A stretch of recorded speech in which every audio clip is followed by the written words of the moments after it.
इस समाज की बहुतायत संवेदना का स्तर अगर ठीक ठीक जानना हो तो आप जो नवयुगल जोड़े पार्कों में और विश्वविद्यालयों में प्रेम करते देखे जाते हैं, उनका अध्ययन करके समझ सकते हैं। जब तक लड़का और लड़की में शादी नहीं हो जाती, तब तक लड़का लड़की का इस प्रकार से ख्याल रखता है जैसे वह कोई देवी हो, और लड़की लड़के का ऐसे ख्याल रखती है जैसे वह लड़का उसका प्राण हो।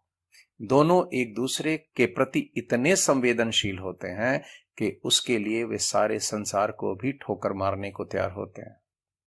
लेकिन वही युगल जब विवाह के बंधन में बंध जाते हैं, तब उसमें से कितने ही कोर्ट कचहरियों में तलाक के लिए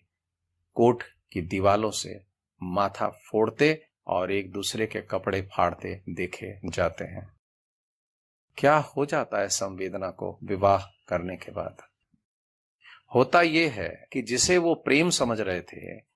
उसके पीछे स्ट्रेस ऑफ हार्मोन, जिसे यौवन का तनाव भी कहा जा सकता है,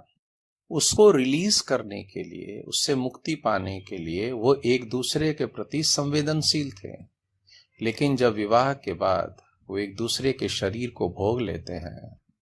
तब करीबी से एक दूसरे को जानने के बाद जो उनका प्रयोजन था, जो उनका मतलब था एक दूसरे को पाने का, वह सिद्ध होने के बाद संवेदना मर जाती है